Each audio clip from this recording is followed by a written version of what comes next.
আসসালামু আলাইকুম ওয়া রাহমাতুল্লাহ। আজকের মাহফিলে আসতে পেরে আপনারা খুশি না বেজার? কিরকম খুশি? মানুষ পৃথিবীতে আমরা যে খাবারগুলো ভক্ষণ করি, মুহাক্কিকগণ বলেন খাদ্য দুই প্রকার। কয় প্রকার? দুই প্রকার। একটা হচ্ছে গেজায়ে রূহ, আত্মার খোরাক, আর আরেকটা হচ্ছে গেজায়ে আবদান, মানুষের দেহের খোরাক। আমার ভাইরা, আমার বন্ধুগণ, ও এলাকাবাসী, মন দিয়ে শোনেন। মানুষের দেহ তৈরি হয়েছে মাটির সার নির্যাস থেকে, এই জন্য মানুষের সকল খাদ্য আসে মাটি থেকে। কথা কোন থেকে? মাটি থেকে। আমরা যে সকল খাবার খাই, যে সকল খাবার ভক্ষণ করি, প্রতিটা খাবার কোথা থেকে আসে? মাটি থেকে আসে। কিন্তু রূহ এসেছে আসমান থেকে। এজন্য আল্লাহ পাক রব্বুল আলামিন এই কোরআন কারীম এটাও নাজিল করেছেন আসমান থেকে। তো এই জন্য আমরা এখানে কিসের জন্য আসছি? আমাদের রূহের খোরাকের জন্য। কিসের খোরাক? কথা বলেন, কিসের খোরাক? রূহের খোরাক, আত্মার খোরাক। আপনারা যে এখানে এসেছেন, সবচেয়ে বড় সুসংবাদ হলো বুখারী শরীফের হাদিস, وَيَسْتَغْفِرْ لَهُ مَنْ فِي السَّمَاوَاتِ وَالْأَرْضِ حَتَّى الْحِيطَانِ فِي الْمَاءِ أَوْ كَمَا قَالَ عَلَيْهِ الصَّلَاةُ وَالسَّلَامُ। বান্দা যখন কোরআন শেখার জন্য ঘর থেকে বের হয়, বান্দা যখন কোরআন শোনার জন্য ঘর থেকে বের হয়, বান্দা যখন আল্লাহকে খুশি করার জন্য ঘর থেকে বের হয়, ওই বান্দার জন্য আসমান এবং জমিনে মানুষ এবং জিন ছাড়া যত মাখলুক আছে, প্রত্যেকটা মাখলুক ওই বান্দার জন্য মাগফিরাতের দোয়া করতে থাকি। সুবহানাল্লাহ। আমার ভাইরা, শুধু তাই নয়, হাত্তাল হিতানি ফিল মা, বান্দা যখন কোরআন শেখার জন্য ঘর থেকে বের হয়ে যায়, বান্দার জন্য পানির মধ্যে, সমুদ্রের মধ্যে, নদীর মধ্যে, খালের মধ্যে, বিলের মধ্যে, পুকুরের মধ্যে যতগুলা পানির মাখলুকাত আছে, ওই মাখলুকাত গুলো আল্লাহকে ডেকে ডেকে বলতে থাকে, আল্লাহ, তোমার বান্দা কোরআন শেখার জন্য ঘর থেকে বের হয়েছে, কোরআন শোনার জন্য ঘর থেকে বের হয়েছে। ও আল্লাহ, তোমার বান্দার জিন্দেগির সকল গুনাহ খাতাগুলা মাফ করে দাও। জোরে কোন আল্লাহু আকবার। তাহলে কি আপনারা খুশি না বেজার? আপনারা আসছেন, আমাদের গুনাহ কি হচ্ছে? মাফ হচ্ছে। আসমান এবং জমিনের মধ্যে দোয়া আমাদের জন্য চলমান আছে। যদি এখানে কেউ মরে যায়, বিশ্বনবী সাল্লাল্লাহু আলাইহি ওয়াসাল্লাম বললেন, বান্দা যখন কোরআন শিখতে এসে যদি কোথাও মৃত্যুবরণ করে, ওই বান্দার মৃত্যু সাধারণ কোনো মৃত্যু হয় না, ওই বান্দার মৃত্যু হয় শহীদের মৃত্যু। আর শহীদরা বিনা হিসাবে জান্নাতে যায়। সুবহানাল্লাহ। প্রত্যেকটা হরফের বিনিময়ে 10টা করে নেকি প্রত্যেকের আমলনামায় যোগ হচ্ছে, আর সেই সাথে আমাদের গুনাহগুলোকে ঝরে মুছে দেওয়া হচ্ছে। আবার যখন দোয়া শেষ করে এখান থেকে বাসায় ফিরবেন, প্রত্যেককে আল্লাহ পাক রব্বুল আলামিন এমন ভাবে ক্ষমা করে দিবেন যেমন সদ্য ভূমিষ্ঠ শিশুর নাই নিষ্পাপ হয়ে যায়। তাহলে আমাদের জন্য এটা কি খুশির খবর না? ঘুম লাগছে কি বাবা? কারো ঘুম লাগছে? একটু তাকবীর দেন। লিল্লাহে তাকবীর, লিল্লাহে তাকবীর। আসমান এবং জমিনে কি শুরু হয়েছে? কথা বলেন, কি শুরু হয়েছে আমাদের জন্য? মাগফিরাতের দোয়া শুরু হয়ে গেছে। আপনারা আসছেন, আল্লাহর সকল মাখলুকাত খুশি, ফেরেশতারা খুশি, আল্লাহ খুশি, মানুষ জিন ছাড়া সব মাখলুকাত খুশি। বেজার শুধুমাত্র একজন, তার নাম কি? শয়তান। তাই আসো আমরা নিয়ত করে বসি, মাহফিল শেষ করে দোয়া শেষ না করা পর্যন্ত আমরা এখান থেকে কেউ উঠবো না। এই জন্য আসেন শয়তানের নাপাক গালে আমরা চপেটাঘাত করে একবার সমস্বরে সমবেত কণ্ঠে আমরা তাকবীর পড়ি, লিল্লাহে তাকবীর, লিল্লাহে তাকবীর। আল্লাহ পাক কবুল করুন, সবাই করি আমিন। আমার ভাইরা, ও শীতলা এলাকাবাসী, এ বাবাই কেউ কথা বলবে না, যা বলবো ইশারায়, কথা বলবো না, ঠিক আছে? কোরআনের মাহফিলে প্রয়োজন ছাড়া কথা বলা এটাও গুনাহের কাজ। এজন্য প্রয়োজন ছাড়া কেউ কথা বলবেন না, যতটুকু সম্ভব আদব রক্ষা করে কথা বলবেন।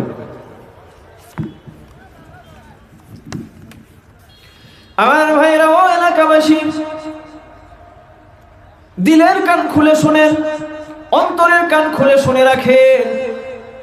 বান্দা যখন কোরআন শুনতে আসে, বান্দার ব্যক্তি জীবনে লাভ হয়। লাভ কি একটু আগে শুনলেন? বান্দার সামাজিক জীবনে লাভ হয়, রাষ্ট্রীয় জীবনে লাভ হয়। কোরআনের তাফসীর যত বেশি হয়, বান্দার মর্যাদা আল্লাহর জমিনে তত বেশি বৃদ্ধি পেতে থাকে। তাই আসুন, আমি আর বেশি ভূমিকায় কথা রাখবো না। আজকে আপনাদের সম্মুখে আমি সূরা আল হাদীদের 12 নম্বর আয়াতে কারিমা তেলাওয়াত করেছি। আল্লাহ পাকের কাছে তৌফিক কামনা করছি, মহান মালিক, মহামহিয়ান রব আজকে তেলাওয়াতকৃত আয়াতকে সামনে রেখে আমাদের ইহকালীন মুক্তি, পরকালীন নাজাতের জন্য কিছু কথা বলবার এবং আমলের নিয়তে শুনবার তৌফিক দান করুন, সবাই পড়ি আমিন। আল্লাহ পাক রব্বুল আলামিন সূরা আল হাদীদ 12 নম্বর আয়াতে কারিমার মধ্যে বললেন, ইয়াউমা তারাল মুমিনিনা ওয়াল মুমিনাতি ইয়াসআ নূরুহুম বাইনা আইদিহিম ওয়া বিআইমানিহিম বুশরাকুমুল ইয়াউমা জান্নাহ।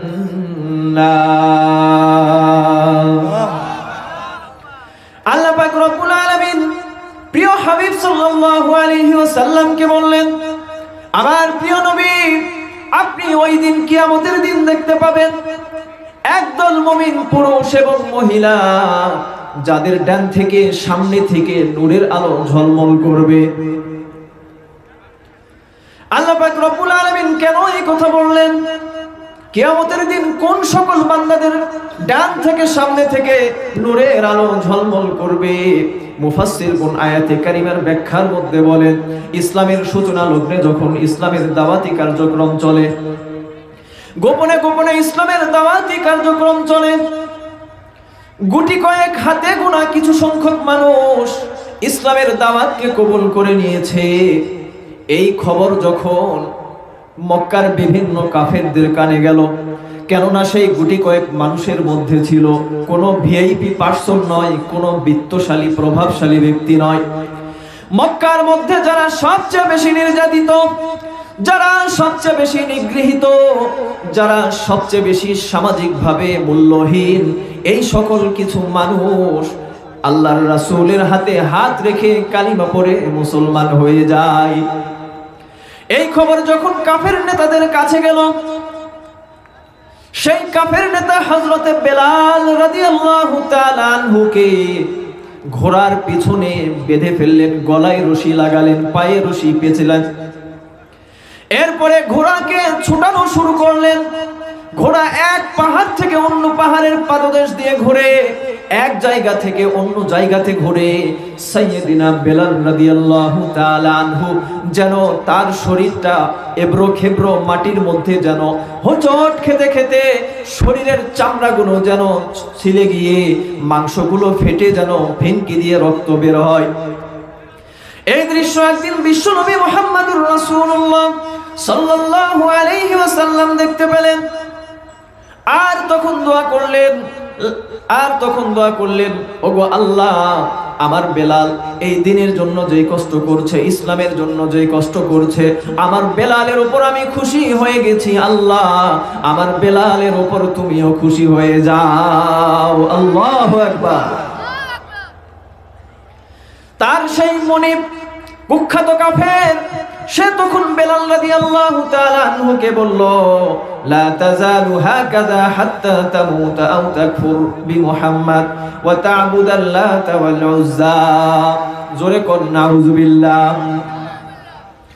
ও বেলাল, শুনে রাখো, তুমি যদি মুহাম্মাদের দ্বীনকে মেনে নাও, তুমি যদি মুহাম্মাদের দ্বীনের উপর যদি তুমি অবিচল থাকো, তাহলে তোমার শাস্তি এতটা ভয়াবহ হবে যেইভাবে তুমি দেখতে পাচ্ছ ঘোড়ার পিছনে রশি পেঁচিয়ে মক্কার বিভিন্ন পাহাড়ের পাদদেশে বিভিন্ন জায়গায় যেভাবে তোমাকে টানে হিসড়ে যেভাবে তোমাদেরকে ঘোরানো হচ্ছে, এইভাবে তোমার মৃত্যু অবধি চলতে থাকবে। তুমি মুহাম্মাদের দ্বীনকে বাদ দিয়ে লাত এবং উজ্জা নামক যে মূর্তি ছিল, যে দেবতা ছিল, সেই দেবতার ধর্মকে গ্রহণ করে নাও।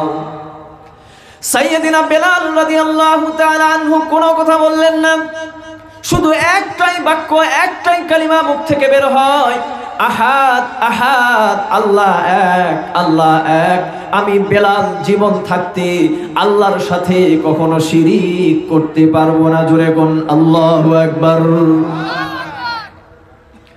হযরতে সুমাইয়া রাদিয়াল্লাহু তাআলা আনহু সপরিবারে ইসলামকে কবুল করে নিলেন। এই খবর যখন কুখ্যাত আবু জেহেল জেনে গেল, আবু জেহেল তার পরিবারের সকল সদস্যদেরকে গ্রেফতার করে নিল। আবু জেহেলের স্বামীকে, হযরতে সুমাইয়া রাদিয়াল্লাহু তাআলা আনহার স্বামীকে পিটাইতে পিটাইতে রক্তাক্ত অবস্থায় এক পর্যায়ে জখম করে ওই অবস্থায় শাহাদাত বরণ করে। সাইয়েদিনা সুমাইয়া রাদিয়াল্লাহু তাআলা আনহাকে বলা হলো, ও সুমাইয়া, এখনো সময় আছে, তোমার স্বামীর দেখেছো কি করুণ করুণ পরিণতি হয়েছে। তোমার স্বামীর যেইভাবে নির্যাতনের মুখে তোমার স্বামীর মৃত্যু হয়েছে, এখনো যদি মুহাম্মাদের দ্বীন থেকে ফিরে না আসো, আমি তোমাকেও ঠিক এইভাবে অথবা এর চেয়ে বেশি যন্ত্রণাদায়ক মৃত্যু তোমাকে দেব। হযরতে সুমাইয়া রাদিয়াল্লাহু তাআলা আনহা বললেন, আবু জেহেল, শুনে রাখো, তোমার খাই না, তোমার পরি না, তোমার কথা মানবার সময় নাই। যদি জীবন যায়, সেই জীবনটাও দিব একমাত্র কার জন্য? কথা বলে। এই জীবন কার? এই মৃত্যু কার? মানুষের সব কিছু আল্লাহর জন্য। সুমাইয়া রাদিয়াল্লাহু তাআলা আনহা এভাবেও ইসলামের প্রথম মহিলা সাহাবীর শহীদের মর্যাদায় আসীন পেলেন। এইভাবে যখন মুসলমানদের উপর স্টিম রোলার চালানো হচ্ছিল, আল্লাহর রাসূল সাল্লাল্লাহু আলাইহি ওয়াসাল্লাম এই খবরগুলো যখন দেখতে পাচ্ছিলেন, এই পরিস্থিতির সময় যখন এই পরিস্থিতির সম্মুখীন হয়েছিলেন, আল্লাহর রাসূল সাল্লাল্লাহু আলাইহি ওয়াসাল্লাম কষ্ট পেলেন, হৃদয়ে ব্যথা পেলেন। আল্লাহর পক্ষ থেকে তখন সুসংবাদ দেওয়া হলো, এই আয়াতে কারিমাটা নাজিল করা হলো, ইয়াউমা তারাল মুমিনিনা ওয়াল মুমিনাতি ইয়াসআ নূরুহুম বাইনা আইদিহিম ওয়া বিআইমানিহিম বুশরাকুমুল ইয়াউমা জান্নাত। আল্লাহু আকবার। আমার প্রিয় রাসূল, মন খারাপ করবেন না। আপনাকে ওই দিন, কিয়ামতের দিন দেখানো হবে, এমন একটা জায়গায় বসানো হবে যেই জায়গার নাম মাকামে মাহমুদ। মাকামে মাহমুদ বলতে বোঝানো হয় কিয়ামতের মাঠে এমন একটা জায়গা, এমন একটা আসন, যেই জায়গায় যেই আসনে বসলে কিয়ামতের মাঠের সকল দৃশ্য অবলোকন করা যায়, কিয়ামতের মাঠের সকল দৃশ্যকে দেখা যায়। আপনাকে এমন জায়গায় বসাবো, আর একদল মুমিন পুরুষ এবং মহিলা যারা আমার দ্বীনের জন্য, ইসলামের জন্য, যারা বিভিন্ন হুমকি ধুমকি, বিভিন্ন মামলা মোকদ্দমা, রক্তের বিনিময় হলেও আমার দ্বীন থেকে কখনো বিচ্যুতি হয়নি, আমার দ্বীনকে আঁকড়ে ধরেছিল, ওই সকল মুমিন পুরুষ এবং মহিলাদেরকে দেখানো হবে। তাদের সামনে থেকে নূরের আলো ঝলমল করবে, ডান থেকে নূরের আলো ঝলমল করবে। মুসনাদে আহমদের হাদিস শরীফের মধ্যে এসেছে, সেই আলোটার পাওয়ার এত বেশি হবে, যেই আলোটা যখন জ্বলবে, দিক বেদিক চতুর্দিকে আলোর মতো ছড়িয়ে যাবে। জোরে কোন সুবহানাল্লাহ। সেই আলোর এত পাওয়ার হবে, পৃথিবীর এক প্রান্ত থেকে অপর প্রান্ত পর্যন্ত সেই আলোর ক্ষমতা এত বেশি হবে যেন আলোকিত হয়ে যাবে।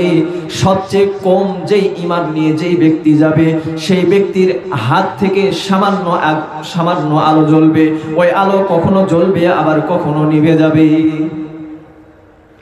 কিন্তু আল্লাহ পাক রব্বুল আলামিন সেই ঈমানদার বান্দাকেও পার করে দিবেন।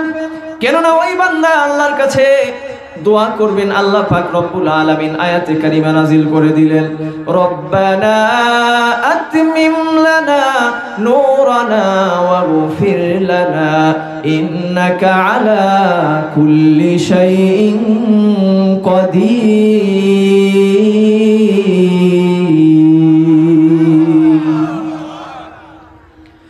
আল্লাহ তাআলা আমার নূরের আলো, নূরের তাজাল্লি অতি অল্প, আপনি সেই নূরের তাজাল্লিকে আপনার কুদরত দ্বারা, আপনার মাগফিরাত ক্ষমা দ্বারা, দয়া দ্বারা আপনি পূর্ণ করে দেন, যাতে করে এই সামান্য আলো নিয়েও আমি পার হয়ে জান্নাতে যেতে পারি।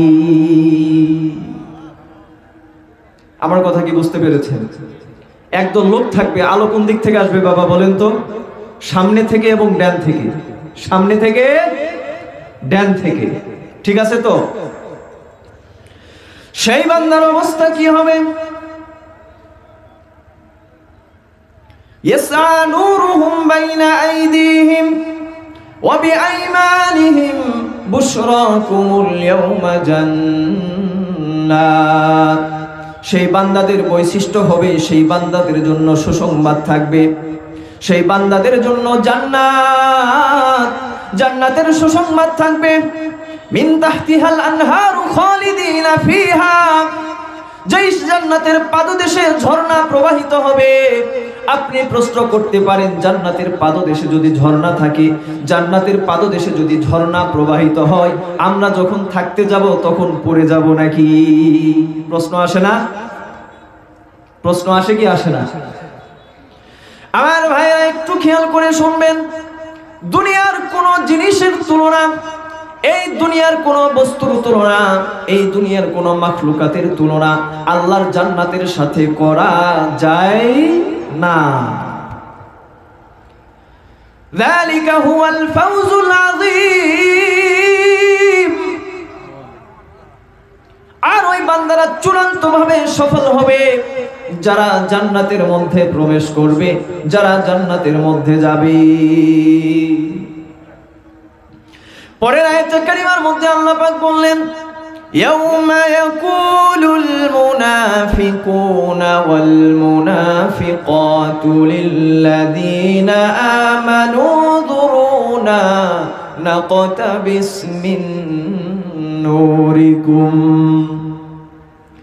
ও নবী শুনে রাখেন, আমার হাবিব জেনে রাখেন, সেই দিন আরেকটা দৃশ্য আপনাকে দেখানো হবে, আরেকটা দলকে দেখানো হবে, পুরুষ এবং মহিলা, যাদেরকে কোরআনের ভাষায় সূরা হাদীদের 13 নম্বর আয়াতে কারিমার মধ্যে আল্লাহ বলছেন ওই সকল পুরুষ এবং মহিলা হবে মুনাফিক।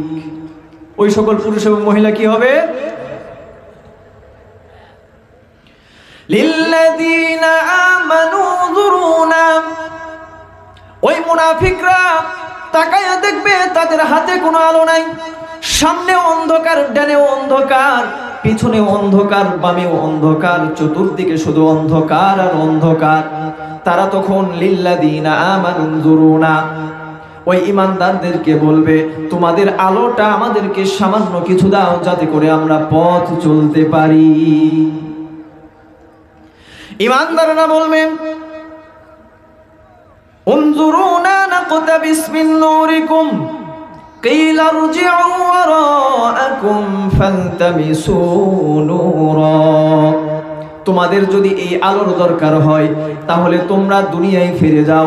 আমরা যে আলোটা নিয়ে এসেছি এটা কোনো আখিরাতের আলো নয়, বরং এটা আমাদের দুনিয়ার নেক আমল। সে আলোটা কি? দুনিয়ার নেক আমল। নাকতাবিস শব্দটা এসেছে, নাকতাবিস মিন নূরিকুম। নাকতাবিস বলতে বোঝানো হয় আপনি যদি এখানে একটা মোমবাতি জ্বলান। কি জ্বলান? মোমবাতি। ঘুম লাগছে নাকি আপনাদের? আমি অত চিল্লাচিল্লি করতে পারবো না, হইচই নাই, ঠান্ডা ওয়াজ শোনেন, তাফসির ভালো লাগবে। মোমবাতি চেনেন? মোমবাতি, মোমবাতি যদি আপনি এখানে ধরান, আরেক ব্যক্তি এসে যদি আরেকটা মোমবাতি ধরে, তাহলে আপনি যে প্রথম যে ব্যক্তি মোমবাতিটা ধরাইছেন, আপনার আলো কি কমে যাবে? ওই ব্যক্তির থেকে যদি এইভাবে পুরা দুনিয়া মোমবাতি জ্বলায় একটা একটা করে, তাহলে প্রথম যে মোমবাতি থেকে ধরানো হয়েছে সেই আলো কি কমে যায়? আমার ভাইয়ের আবার খেয়াল করে দেখেন, নাকতাবি শব্দটা ব্যবহার করা হয়েছে। ইমানদারদেরকে বলা হবে, মুনাফিকরা বলবে, ও ইমানদার ভাইয়েরা, তোমাদের যে আলো সামান্য, তার থেকে আলো দাও, সেই আলো দ্বারা আমরা পথটা অতিক্রম করব, পথটা পার হব। তোমার ওখান থেকে যদি এতটুকু আলো দাও, সামান্যতম কোনো কম হবে না, কোনো কম হবে না, সামান্য কিছু আলো দাও। ইমানদার বান্দারা বলবে, কিলা রুজিউ ওয়ারাআকুম ফালতামিসু নূরা, যদি তোমার আলোর প্রয়োজন হয়, আলোর যদি দরকার হয়, দুনিয়ায় চলে যাও। আখিরাতে এইভাবে কেউ কাউকে কোনো আলো দিতে পারবে না, কেউ কাউকে কোনো সাহায্য করতে পারবে না, সবাই সবাইকে ভুলে যাবে। কথা কোন ঠিক কিনা? শুধু তাই নয়, বরং ইমানদার বান্দারা ক্ষিপ্ত হয়ে যাবে। দুনিয়ার মধ্যে ইমানদার বান্দাদের স্বভাব ছিল, ওয়াইবাদুর রহমানিল্লাযীনা ইয়ামশুনা আলাল আরদি হাওনাও ওয়া খাওমাও। দুনিয়ার মধ্যে ইমানদার ব্যক্তির স্বভাব ছিল, তারা যখন জমিনের উপর চলাফেরা করে, তারা যখন সমাজের মাঝে চলাফেরা করে, তারা তখন নম্র হয়ে চলাফেরা করে, মানুষের সাথে নরম ভাষায় কথা বলে। কিন্তু কিয়ামতের দিন, সেই দিন তারা গরম হয়ে যাবে। দূর হয়ে যাও, তোমাদের যদি আলোর দরকার হয়, তোমাদের যদি আলোর প্রয়োজন হয়, দুনিয়ায় যাও। দুনিয়াতে যখন আমরা নেক কাজ করতাম, আমরা যখন ইসলামের কথা বলতাম, আমরা যখন কোরআনের কথা বলতাম, সুকৌশলে তুমি বাধা প্রদান করতে। ওয়াজ মাহফিলের জন্য যদি চাঁদার জন্য যাইতো, 1000 টাকা দিতে, আর তলে তলে ফোন লাগাইতা কিভাবে ওই মাহফিলটা বন্ধ করা যায়। কথা কোন ঠিক কিনা? এই সমস্ত ব্যক্তি আমাদের সমাজে আছে না নেই? মুখ লজ্জার জন্য, সামাজিক লজ্জার জন্য আপনি মাহফিলে চাঁদা নিতে গেছেন, চাঁদা দিচ্ছে, আবার তলে তলে কাম মানায়। কিভাবে বন্ধ করা যায়? ষড়যন্ত্র করে। ওহে মানুষ, ওহে লোকেরা, শুনে রাখো, তোমরা দুনিয়াতে কর্ম করেছিলে, আমরা তো দুনিয়াতে বুঝতে পারি নাই, কিন্তু যখন আখিরাতে আসলাম, তোমার চরিত্রটা ফাঁস হয়ে গেছে, তোমার চরিত্রটা উন্মুক্ত হয়ে গেছে। এবার আর পালানোর কোনো জায়গা নাই। পালানোর জায়গা আছে? আর কোনো পালানোর জায়গা নেই। قيل ارجعوا وراءكم فالتمسوا نورا فضرب بينهم بسور له باب باطنه فيه الرحمة وظاهره من قبله العذاب।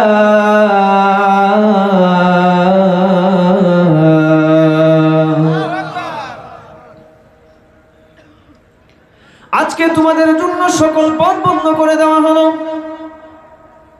আর যখন ওই মুনাফিক ব্যক্তিরা ইমানদার ব্যক্তির কাছে বারবার আসতেছে, ও ভাই সামান্য কিছু আলো দাও, সামান্য কিছু আলো দাও, আল্লাহর পক্ষ থেকে ঘোষণা আসলো, ওহে ফেরেশতারা, যাও যাও যাও, তাড়াতাড়ি যাও, আমার ইমানদার বান্দাদেরকে ওই মুনাফিকরা কষ্ট দিচ্ছে, ডিস্টার্ব করতেছে, এবার তাদের মাঝে একটা প্রাচীর নির্মাণ করে দাও।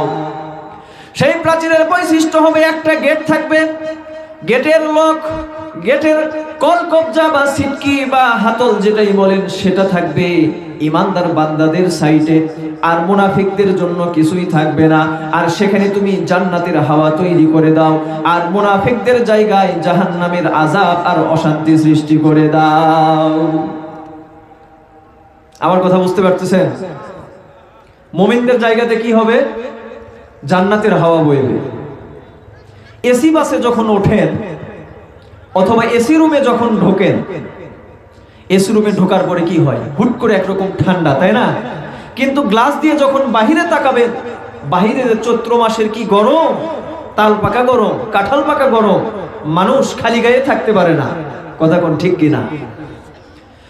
সেই দিন ইমানদার বান্দারা দেখতে পাবে কাফেরদের কি কষ্ট হচ্ছে, কাফেরদের সেই কষ্টের স্মৃতিগুলো, দৃশ্যগুলো দেখতে পাবে। আর কাফেররা মুনাফিকরা এটাও দেখতে পাবে ঈমানদারদের কি শান্তি কি আরাম। বাতিনুহু ফীহির রাহমাতু ওয়া যাহিরুহু মিন কিবালিহিল আযাব, তাদের জন্য অনন্তকাল এইভাবে শাস্তির ব্যবস্থা করা হলো।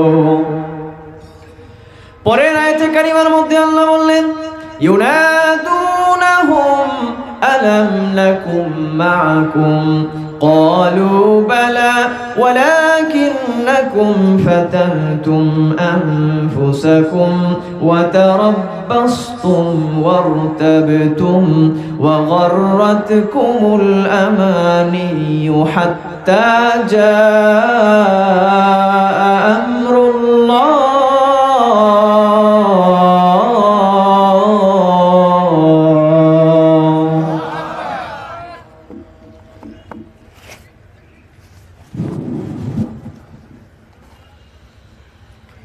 সেই দিন কি পরিস্থিতি দাঁড়াবে?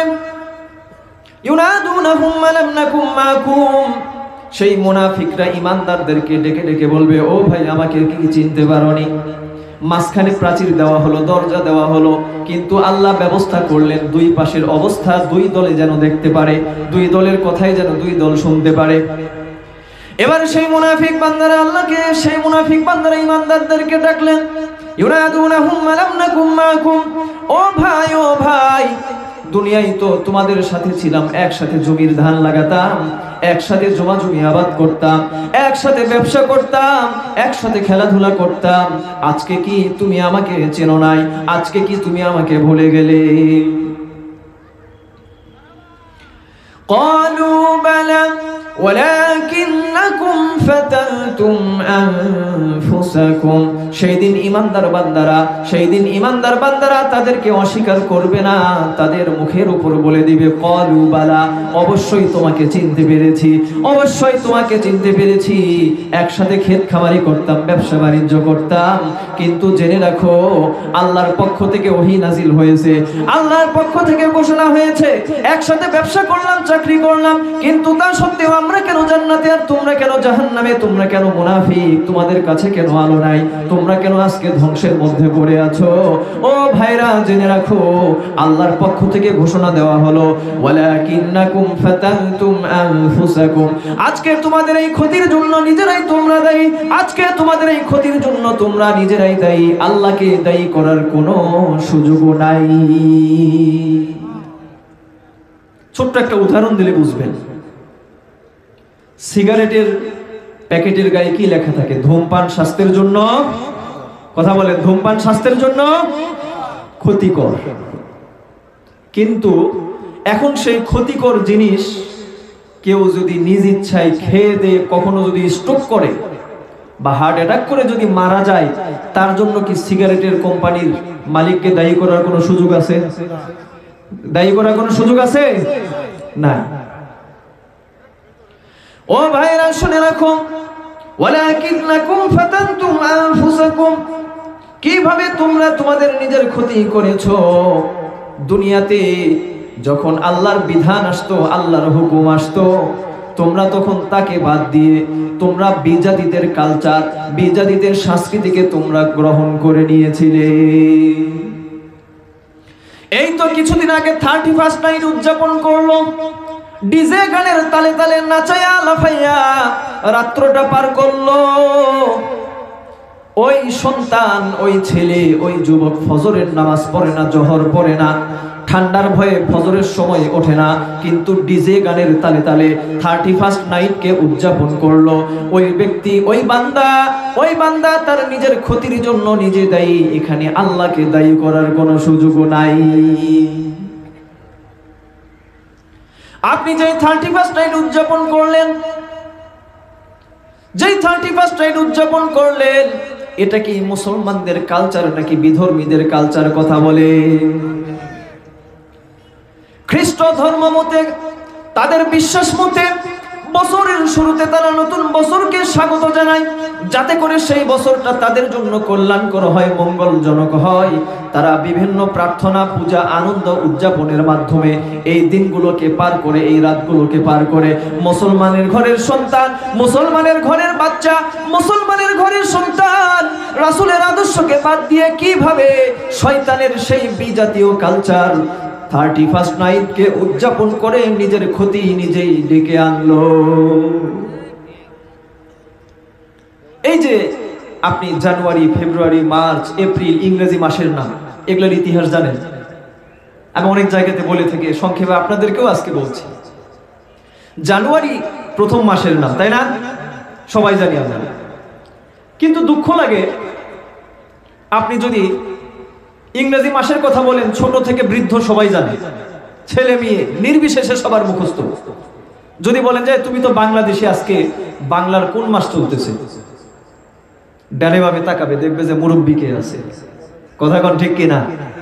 কারণ বাংলা মাসের হিসাব মুরব্বী ছাড়া জানে না। আর যদি কোন যে আরবি মাসের আজকে কয় তারিখ বা আরবি কোন মাস চলতেছে, তখন দেখবে যে হুজুর কে আছে ডানে বামে, এছাড়া গতি নেই। কিন্তু ইংরেজি মাসের কথা বলেন, কোন মাস কয় তারিখ সব জানে। একটু খেয়াল করে শুনবেন, দেখেন জানুয়ারি শব্দটা মূলত জানুস, জানুস নাম হচ্ছে একটা দেবতা। আজ থেকে 3000 বছর পূর্বে রোমান সভ্যতায় একটা দেবতা ছিল যার নাম জানুস। সেই জানুসের নাম থেকে হলো জানুরিয়াস, জানুরিয়াস থেকে জানুয়ারি। এরপরে আসলো ফেব্রুয়ারি। ফেব্রুয়ারি শব্দটা ল্যাটিন শব্দ। কি শব্দ? ল্যাটিন শব্দ। মূলত মূল শব্দটা হলো ফেব্রুয়া। গ্রিক ওই সময়কার যে তাদের সমাজ সভ্যতা ছিল, ওই সময় যদি কোনো মানুষ অন্যায় করত, পাপ করত, ওই মানুষকে শাস্তি দেওয়া হয়তো এই ফেব্রুয়ারি মাসে। কোন মাসে? ফেব্রুয়ারি মাসে। তো ওই মাসে তারা একটা দেবতার পূজা করত, সেই দেবতার নাম ছিল কি? ফেব্রুয়া। সেখান থেকে নামকরণ হলো ফেব্রুয়ারি। এরপরে আসেন মার্চ। মূলত শব্দ ছিল মিয়ার্চ। মিয়ার্চ বলতে ওই দেবতাকে বোঝানো হয় যে দেবতা হলো যুদ্ধের দেবতা, যুদ্ধের শক্তি যোগায়। পৃথিবীতে যত যুদ্ধ বাদে, যত বিগ্রহ বাদে যে দেবতা শক্তি দান করে, সেই দেবতার নাম হচ্ছে মিয়ার্চ। তার থেকে নামকরণ করা হলো মার্চ। এরপরে আসেন এপ্রিল। এপ্রিল মূলত ছিল এপ্রিলেস। এপ্রিলেস বলতে বোঝানো হয় পৃথিবীতে যত প্রেম ভালোবাসা হয়, প্রেম ভালোবাসার যত দেবী আছে, যেই দেবী প্রেম ভালোবাসাকে নিয়ন্ত্রণ করে, সেই দেবীর নাম হলো এপ্রিলেস। এপ্রিলেস থেকে হলো এপ্রিল। এরপরে আসেন মে। মূলত ছিল মায়া, বিবাহ দেবী। পৃথিবীতে যত বিবাহ শাদী যা কিছু হচ্ছে, যেই দেবী ইশারায়, যেই দেবীর হুকুমে হচ্ছে, সেই দেবীর নাম হচ্ছে মায়া। মায়া থেকে হলো মে। এরপরে আসেন জুন। মূলত ছিল জুনু। জুনু বলতে বোঝানো হয় যেই দেবী পৃথিবীতে বিচ্ছেদ ঘটায়। এরপরে আগস্ট। মূলত ছিল অগাস্টাস। অগাস্টাস বলানো হয় জুলিয়াস সিজার, এই যিনি এই মাসের এবং দিনের নামকে যিনি পরিবর্তন করেছেন, নাম রেখেছেন, তার সম্মানার্থে নামকরণ করা হলো জুলাই থেকে হলো জুলিয়াস সিজার। এরপরে আগস্ট। আগস্ট মানে অগাস্টাস। অগাস্টাস হলো জুলিয়াস সিজারের সন্তানের নাম। এইভাবে একটা একটা করে আপনি ইতিহাস ঘাটলে আপনার চোখ কপালে উঠে যাবে মুসলমান। আপনি আসেন ফ্রাইডে। মূলত ফ্রিগ একটা দেবীর নাম। এরপরে স্যাটারডে। মূলত ছিল স্যাটারডাস, এটাও একটা দেবীর নাম।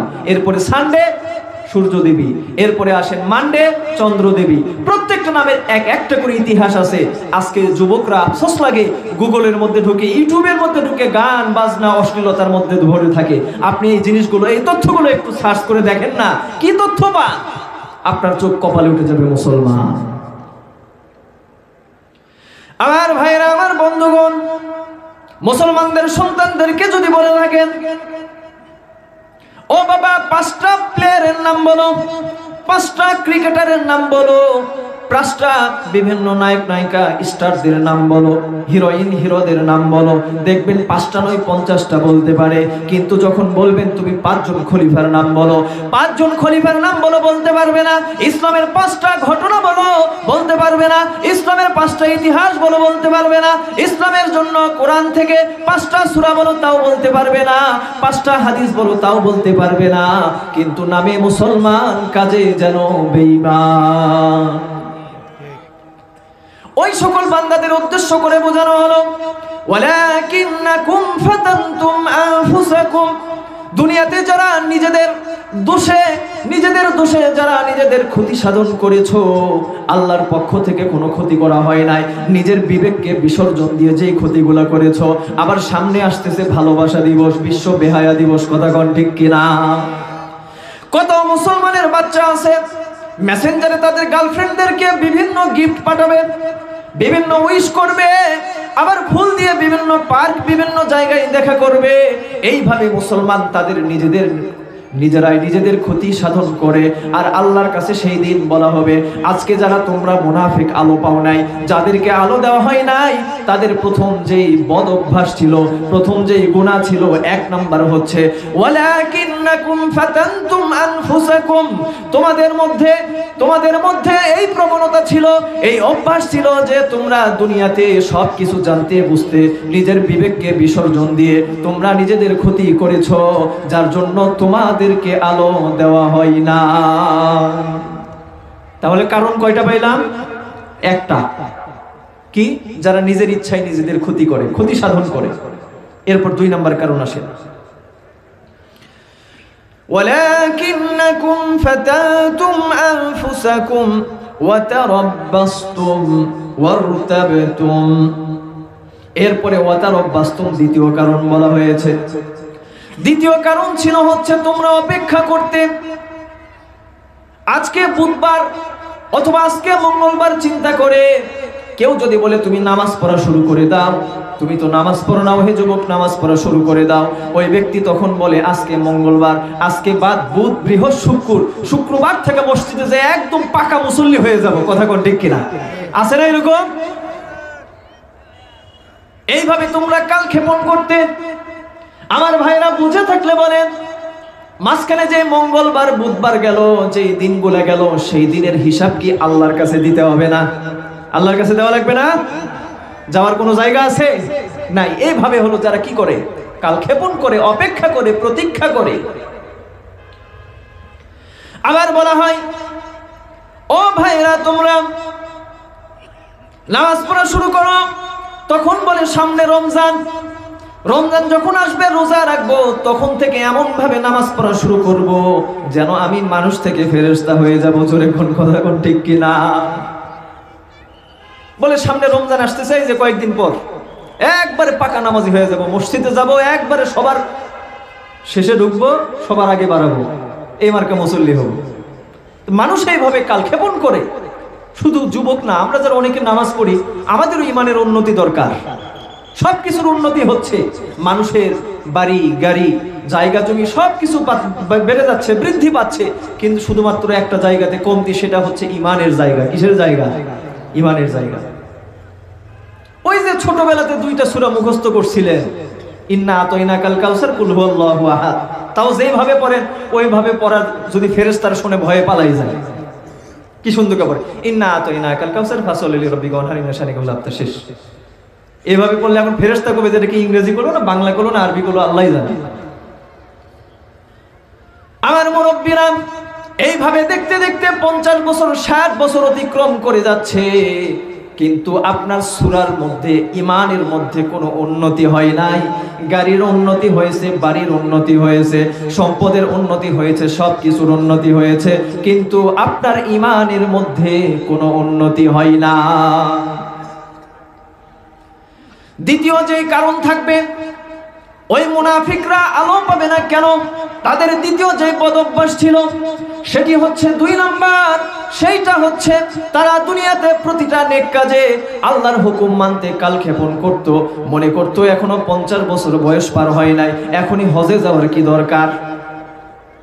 মুরব্বী হব, বেটিক বিয়ে দেব, মেয়েক বিয়ে দিব, এরপরে হজে যাব। মেয়েক বিয়ে দেওয়া হয়নি ততদিন হজ করার দরকার নাই, একবারে হজে গিয়ে পীর সাহেব হয়ে আল্লামাতুদ্দাহার হয়ে বাংলাদেশে আসবো। কথা কোন আছে না নাই? এইভাবে আমরা কিন্তু প্রত্যেকটা কাজে কালক্ষেপণ করি। মনে করি আজকে না, 2 দিন পরে থেকে, এই যে শুক্রবার আসতেছে, এই যে সামনে শবে বরাত আসতেছে, এই যে সামনে রোজা আসতেছে, তখন থেকে এখন দরকার নেই। এইভাবে আমরা যখন কালক্ষেপণ করতেছি, আল্লাহ পাক রব্বুল আলামিন জানাইয়া দিলেন সেই দিন বান্দা আলো পাবে না, অর্থাৎ মুনাফিকদের সাথে দাঁড়াবে। তার 2 নম্বর কারণ কি? কালক্ষেপণ করা। 2 নম্বর কারণ কি? কথা বলেন বাবা, কথা বলেন। কালক্ষেপণ করে। 1 নম্বর কারণ কি ছিল বলেন? ভুলে গেছেন? হুজুর কি ওয়াজ করলো, মাহফিলের প্যান্ডেলই পার হওয়া পারলো না। এই ওয়াজ শুনে আমাদের লাভ আছে? এটা তো আমাদের আত্মার খোরাক। কিসের খোরাক বলেন? আত্মার খোরাক। আমাদের দুনিয়ায় সম্মান, আখিরাতে সফলতা। ওয়াজ মাহফিল এর বাহিরে কোনো উদ্দেশ্য নেই। ওয়াজ মাহফিল, তাফসীর, কোরআন মাহফিল সবকিছু কার জন্য? কথা বলেন, কার জন্য? আল্লাহর জন্য। বান্দা সেই দিন অসহায় হয়ে যাবে, বান্দা আলো পাবে না। আল্লাহ মাঝখানে একটা প্রাচীর দাঁড় করে তাদেরকে পৃথক করে দিবে। তাদের যে প্রথম কারণ ছিল, সেই কারণটা হচ্ছে তারা জানতো, বুঝতো, তা সত্ত্বেও নিজের ক্ষতি নিজেরাই ইচ্ছাকৃতভাবে করত। 2 নম্বর কারণ হলো তারা প্রতিটা নেক আমলে কালক্ষেপণ করত। এইভাবে তার জীবনটা এক সময় শেষ হয়ে গেছে। আমলনামায় কোনো পুঁজি নাই, আখিরাতের দিনে খালি হাতে আল্লাহর সামনে উঠাইছে। আল্লাহ পাক রব্বুল আলামিন তাকে ওই মুনাফিকদের, ওই কাফিরদের কাতারের সাথে দাঁড় করাইয়া দিছে। এরপরে আসেন 3 নম্বর কারণ, ওয়ারতাবতুম, আল্লাহর হুকুম নিয়ে সন্দেহ পোষণ করত।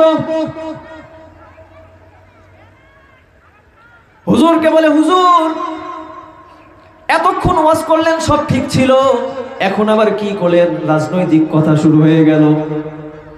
বলে না, আছে না? খালি তেল তেল ওয়াজ, মানে মাটির নিচে আর আসমানের উপরে কি হচ্ছে? তেল তেল ওয়াজ। অনেক মানুষ এটাও বলে ফেলে হিন্দু, খ্রিস্টান, বৌদ্ধদের মতো ইসলাম হচ্ছে এরকম গতানুগতিক ধর্ম।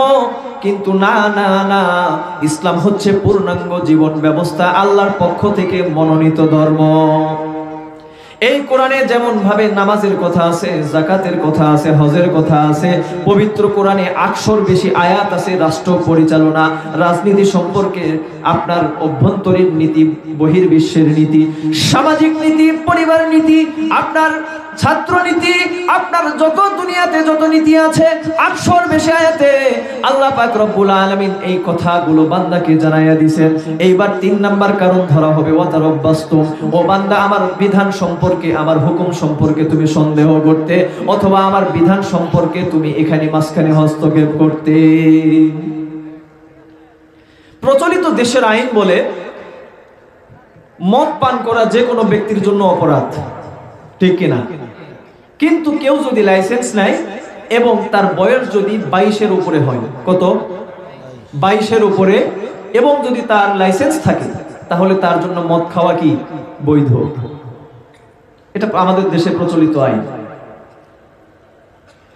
আমার মুরব্বীরা এবার খেয়াল করে দেখেন, যারা এই আইনটাকে তৈরি করলো, এই বিধানটাকে যারা সংসদে পাশ করলো, কিয়ামতের দিন তাদেরকে ধরা হবে। আমি আল্লাহ মদকে হারাম করছিলাম, তুমি কোন সাহসে, তুমি কোন অধিকারে আমার আইনের উপর হস্তক্ষেপ করে হারামকে তুমি হালাল বানাও? আজকে জবাব দাও। সেদিন জবাব না দিয়ে কেউ পার পাবে না। আমার ভাইয়েরা, ইসলাম বলছে 2 বোনের সমান 1 ভাই সম্পদের মালিক হবে। কিন্তু পশ্চিমা পানি পড়া খেয়ে এসে বলে সমান সমান সমান সমান। এইভাবে সমাজের মাঝে যারা বিভেদ তৈরি করে, আল্লাহর দণ্ডবিধির উপর যারা হস্তক্ষেপ করে, কিয়ামতের দিন তাদেরকে ধরা হবে। কিয়ামতের দিন তাদেরকে ধরা হবে, তারা কোনো আলো পাবে না, তাদের সামনে এবং তাদের ডানে কোনো আলো থাকবে না। ইমানদারদেরকে ডেকে বলবে, ও ভাই আমাদেরকে আলো দাও, আমাদেরকে আলো দাও। ইমানদাররা তাকে, তাদের এই কথাটাকে প্রত্যাখ্যান করবে। আল্লাহ মাঝখানে প্রাচীর তৈরি করে দিবে। সেই দিন হতভাগার মতো চেয়ে থাকবে, কেউ তাদের কোনো সাহায্য করবে না। এরপরে আসেন, ওয়াগররাতকুমুল আমানি হাত্তা জাআ আমরুল্লাহ, ওয়াগররাতকুমুল আমানি হাত্তা জাআ আমরুল্লাহ ওয়াগররাকুম বিল্লাহিল গরুর। ও বান্দা, এই দুনিয়ার জীবনটাকে তুমি সাজাইলা, কোনো সমস্যা নাই, কিন্তু দুনিয়াতে যেটাই দেখেছো তোমার চোখে ভালো লেগেছে, এই দুনিয়ার মরিচিকাময় চাকচিক্যের সাথে তুমি মিশে গিয়েছো, আমার হুকুম থেকে দূরে সরে গিয়েছো। এই চাকচিক্যময় হুকুমের সাথে চাকচিক্যময় পরিস্থিতির সাথে তুমি চলতে চলতে তোমার জীবনটা শেষ হয়ে গেছে। ও বান্দা, আজকে তুমি হতভাগাদের কাতারে দাঁড় হয়েছো। আজকে কোথায় দাঁড় হয়েছো? হতভাগাদের। পর্দার অন্তরালে মা বোনেরা আছেন, এই প্রসঙ্গে আরেকটা কথা বলতে চাই। আল্লাহ পাক রব্বুল আলামিন আমার মা বোনদের জন্য জান্নাতটাকে অতি সহজ করে দিলেন। যদি তারা 4টা কাজ করতে পারে, 4টা কাজের বিনিময়ে আল্লাহ পাক রব্বুল আলামিন আমার মা বোনদের জন্য জান্নাতের ঘোষণা দিয়েছেন। শুধু তাই নয়, সেই দিন ঘোষণা আসবে, ও ফেরেশতারা তাদেরকে বলো, সালামুন কাওলাম মির রাব্বির রহিম।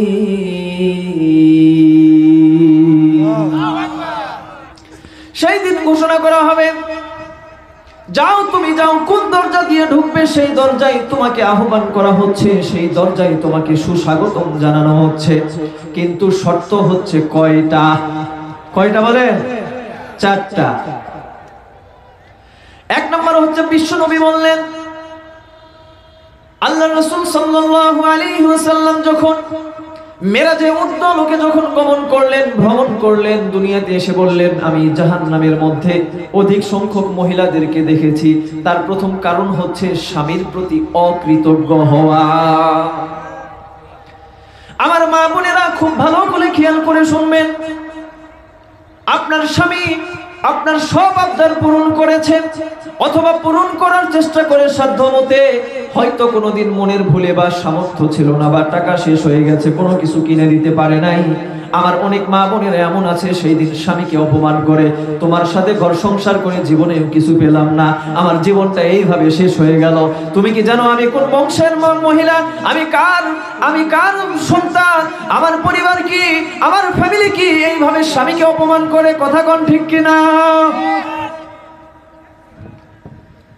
প্রথম কারণ হচ্ছে আমার মা বোনেরা, যদি তোমাদের স্বামীর যদি তোমরা আনুগত্য স্বীকার করতে পারো, তোমাদের স্বামীর প্রতি যদি কৃতজ্ঞতা তোমরা জানাতে পারো, তাহলে তোমরা কিয়ামতের দিন যেই দরজা দিয়ে ইচ্ছা সেই দরজা দিয়ে জান্নাতে চলে যাবে।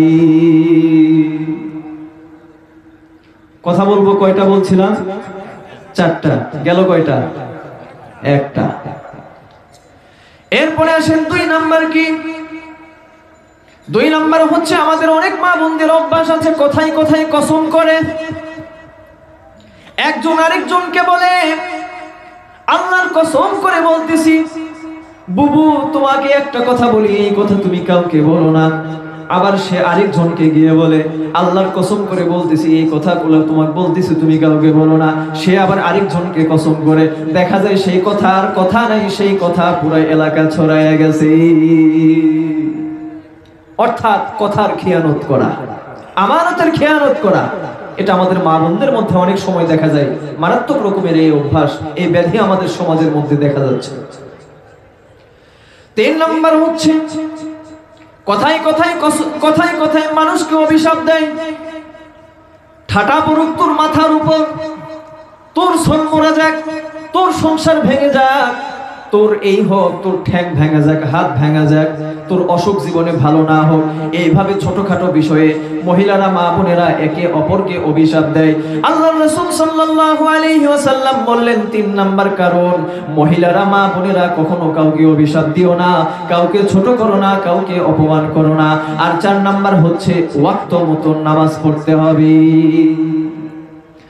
যখন 5 জায়গানা নামাজ, 5 ওয়াক্ত নামাজ ওয়াক্ত মতো পড়লো, 1 নাম্বার ছিল, 1 নাম্বার কি ছিল ভুলে গেছেন নাকি? 1 নাম্বার কি ছিল বলেন দেখি? স্বামীর আনুগত্য করা, স্বামীকে অপমান না করা। 2 নাম্বার হচ্ছে অতিরিক্ত মাত্রায় কসম না করা। 3 নাম্বার মানুষকে অভিশাপ না দেওয়া। আর 4 নাম্বার হচ্ছে যদি ওয়াক্ত মতো নামাজ পড়ে। আমার রাসূল সাল্লাল্লাহু আলাইহি ওয়াসাল্লাম বললেন, ও মহিলারা, ও মা বোনেরা, কান খাড়া করে শুনে রাখেন, কিয়ামতের দিন আল্লাহর পক্ষ থেকে ঘোষণা আসবে, ও মহিলারা, ও মুমিন বান্দারা বান্দিরা, তোমার যেই দরজা দিয়ে ইচ্ছা সেই দরজা দিয়ে জান্নাতে প্রবেশ করো। সুবহানাল্লাহ। এজন্য এই কথাগুলো শুনে আমল করবেন তো ইনশাআল্লাহ? কথা বলেন ইনশাআল্লাহ বলে। ঘুম লাগছে কার কার? হাত তুলে দেখেন তো দেখি, কার কার ঘুম লাগছে?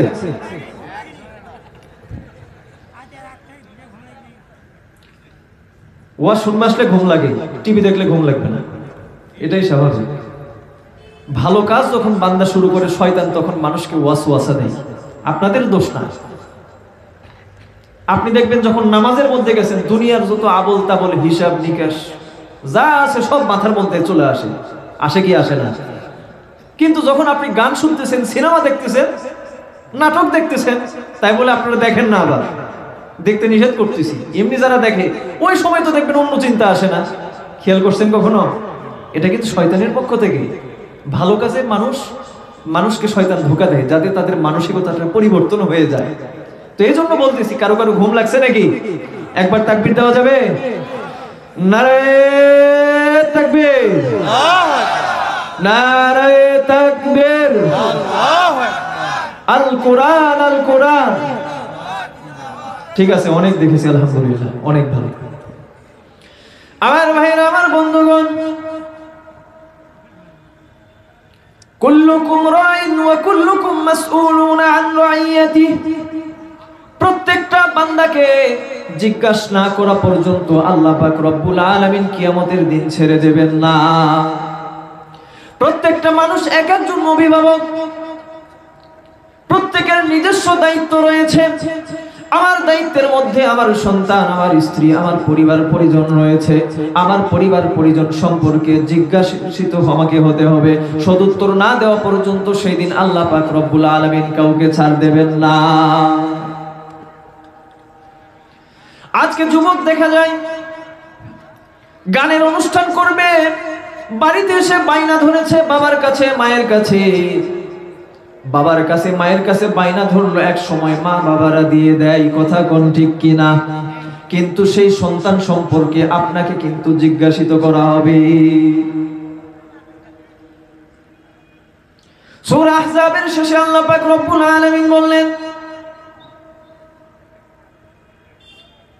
রব্বানা আতিহিম ضعفين من العذاب والعنهم لعنا كبيرا وقال الذين إنا أطعنا سادتنا وكبراءنا فأضلونا السبيلا।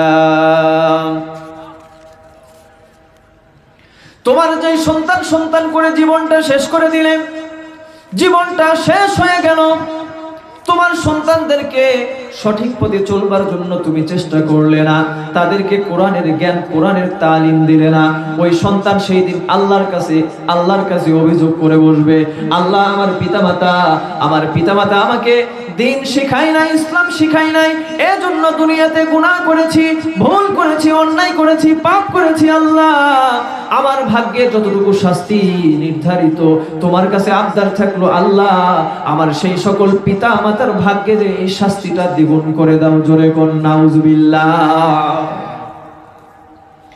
অন্য জায়গায় বললেন, وقال الذين كفروا ربنا أرنا الذين أضلانا من الجن والإنس نجعلهما تحت أقدامنا ليكونا من الأسفلين।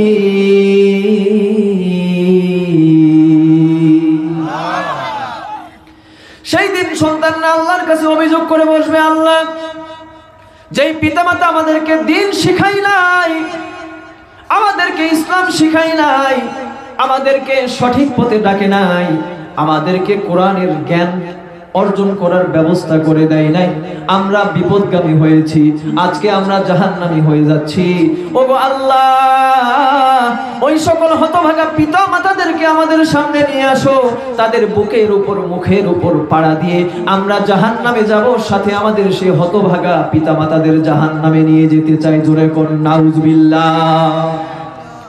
সেই দিন সন্তান আপনার নামে অভিযোগ দায়ের করবে, আপনার ছোট বোন আপনার নামে অভিযোগ দায়ের করবে, আপনার স্ত্রী আপনার নামে অভিযোগ দায়ের করবে। আমরা কিন্তু পালানোর কোনো জায়গা পাবো না, পালানোর কোনো জায়গা পাবো না। কিয়ামতের মাঠে সেই দিন আমরা আলোহারা হব, সেই দিন আমরা বিপদগামী হব। মুমিনদের কাছে আলো চাইবো, মুমিনরা আলো দেবে না, মুমিনরা আলো দেবে না। সন্তানেরা আমাদের বিপক্ষে যাবে। যেই সন্তানের জন্য মাথার ঘাম পায়ে ফেললেন, যেই সন্তানের জন্য শীতকে শীত মনে করলেন না, শীতকে শীত মনে হলো না, যেই সন্তানের জন্য রোদকে রোদ মনে হলো না, সন্তান সন্তান করে জীবনটা শেষ করে দিলেন। আমার ভাইয়েরা, সেই সন্তান আপনার আমার নামে আল্লাহর আদালতে মামলা দায়ের করবে। এই জন্য অনেকের সন্তান এখন বড় হয়ে গেছে, এখন বলে হুজুর কি করব। এখন বাবা অন্তত এতটুকু বলতে পারেন যে বাবা, তোমার এলাকার যে ইমাম সাহেব আছে, মসজিদের খতিব সাহেব আছে, হুজুরদের সাথে একটু উঠা বসা করো, যত সব আউল ফাউল গাঁজাখোর ডালখোর তাদের সাথে উঠা বসানো কম করো, এতটুকু তো বলতে পারেন। কিন্তু আমরা সেটাও বলি না, একদম ছেড়ে দিয়েছে, জানি ওকে কাম হবে না, যা খুশি করুক। এইভাবে করলে কি আমরা সেদিন মুক্তি পাবো? কথা বলেন, মুক্তি পাবো? পাবেন না। অন্তত ওলামায়ে কেরামদের সাথে মিশে রাতারাতি কোনো পরিবর্তন হবে না, এটা ঠিক, কিন্তু আস্তে আস্তে আস্তে আস্তে তার কর্মকাণ্ডগুলো, খারাপ কর্মকাণ্ডগুলো কমে আসার সম্ভাবনা আছে কি নাই? আছে। আপনার সন্তানদের অন্তত এতটুকু তো বলতে পারেন, আপনারা তো সেটাও বলেন না। লাভ হবে, আল্লাহর কাছে দোয়া করা লাগবে, বাবা চেষ্টা করতে হবে। আমার ভাইয়েরা, এবার দিলের কান খুলে শোনেন। আমাদের মাঝে অনেকের অভ্যাস আছে, গান না শুনলে ঘুম হয় না। যুবকরা সেকা খাওয়া প্রেমের গান শোনে, মুরব্বীরা ভাটিয়ালি আর বাউল গান শোনে। কথা কোন ঠিক কিনা? বান্দা যখন গান শুনে, বান্দার আমলনামায় কিভাবে গুনাহ লেখা হয়? সহিহ মুসলিম শরীফের হাদিস, وقال النبي صلى الله عليه وسلم استماع الملاهي معصية والجلوس عليها فسق وتلذذ بها كفر أو كما قال عليه الصلاة والسلام। আমার উম্মতেরা শুনে রাখো, যখন তোমরা কেউ গান শোনো, সাথে সাথে তোমাদের আমলনামায় কবিরা গুনাহ লেখা শুরু হয়ে যায়। আর যখন কোন গানের আসর, গানের অনুষ্ঠানের মধ্যে যাও, গানের কোন আসরের মধ্যে যখন জমা হও, বিয়ে বাড়িতে ডিজে পার্টি, 31st নাইটে ডিজে পার্টি, আবার সাংস্কৃতিক নামক অনুষ্ঠানের নামে বেহায়াপনা অশ্লীলতার নামে ডিজে পার্টি, প্রত্যেকটা যখন অনুষ্ঠানের মধ্যে যাও, ও বান্দা, তখন তুমি তোমার নাম ফাসিকের খাতায় লিখে দেওয়া হয়। ওয়াতালাজ্জুযু বিহা কুফরুন। আর যখন গানের স্বাদকে তুমি যখন উপভোগ করো,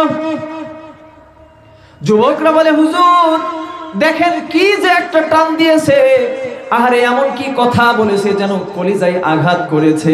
এই যে গানের যে স্বাদ, গানের যে মজা যখন তোমার অন্তরকে যখন বিগলিত করে, তোমার অন্তরের মধ্যে যখন প্রভাব তৈরি করে, ও বান্দা শুনে রাখো, শুনে রাখো, তখন আর তুমি মুসলমান থাকতে পারো না।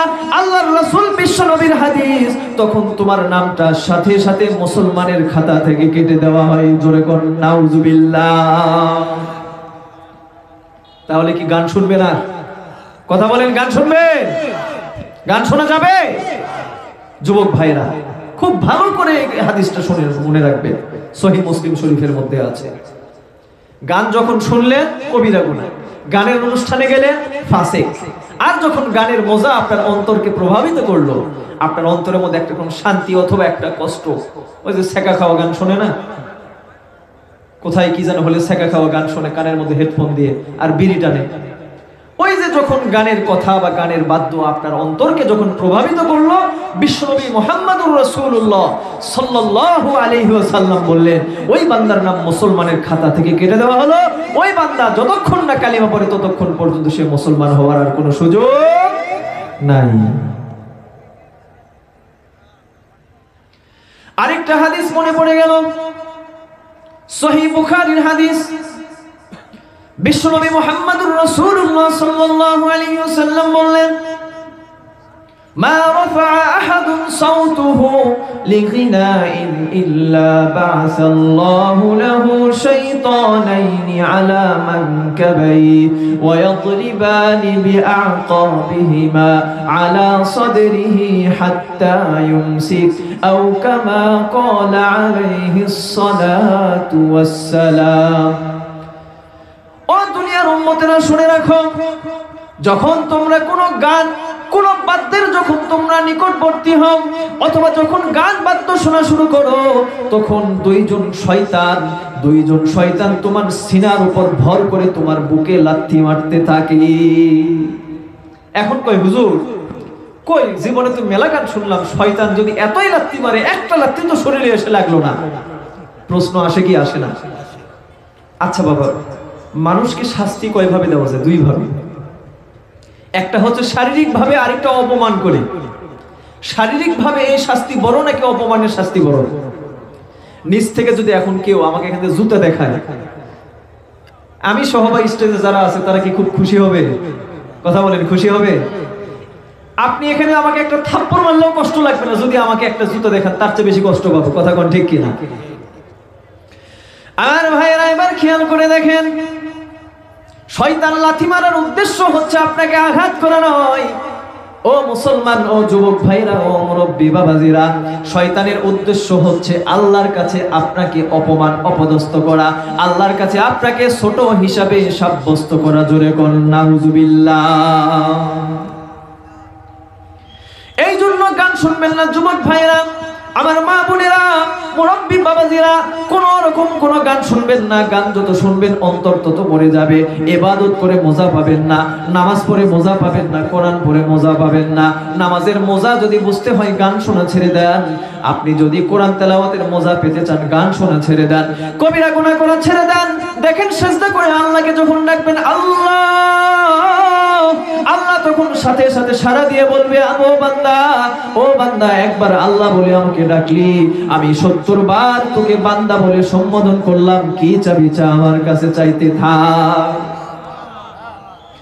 ও বান্দা চা, চা রে বান্দা চা, আমার কাছে চাইতে থাক, খালি হাত ফেরত দিব না রে বান্দা। কিন্তু শর্ত হচ্ছে ও বান্দা, কবিরা গুনাহ ছেড়ে দে, কবিরা গুনাহ ছেড়ে দে, আল্লাহর কাছে বেশি বেশি তওবা কর, আল্লাহর কাছে বেশি বেশি তওবা কর, মাফ চা, কবিরা গুনাহ ছেড়ে দে। আমি আল্লাহ তুমি যা চাইবা ও বান্দা তোমাকে তা দিয়ে দেব। আমার ভাইরা, আমার বন্ধুগণ, আজকে যে আলোচনাগুলো শুনলেন, এই আলোচনার শেষে একটা ছোট্ট একটা হাদিস বলে শেষ করে দিচ্ছি। বুখারী শরীফের হাদিস, হযরতে আবু হুরায়রা রাদিয়াল্লাহু তাআলা আনহু থেকে বর্ণিত। আল্লাহর রাসূল সাল্লাল্লাহু আলাইহি ওয়াসাল্লাম বললেন, ইন্নাল্লাহা আযজা ওয়া জাল্লা লা ইয়ারফা'ু আদ-দারাজাতা লিল 'abdi as-salih fil জান্নাহ ফায়াকুলু ইয়া রাব্বি ইন্না লি হাদি ক্বালা ফাআস্তাগফিরু ওয়ালাদাকি লাক আও কামা ক্বালা আলাইহি as-সালাতু ওয়াস-সালাম। নারে তাকবীর, সবাই প্রধান বক্তার আগমন, শুভেচ্ছার স্বাগতম। নারে তাকবীর। আমার ভাইরা, কথা সংক্ষেপে করে নিয়ে আসছি। সুদূর ঢাকা থেকে আগত আমাদের সকলের শ্রদ্ধেয় হযরতুল আল্লামা মুহাম্মদ ইসমাইল বুখারী হাফিজাহুল্লাহ তাআলা আমাদের মাঝে আগমন করেছেন। আমরা মহান আল্লাহ পাকের কাছে শুকরিয়া আদায় করছি। সবাই পড়ি আলহামদুলিল্লাহ।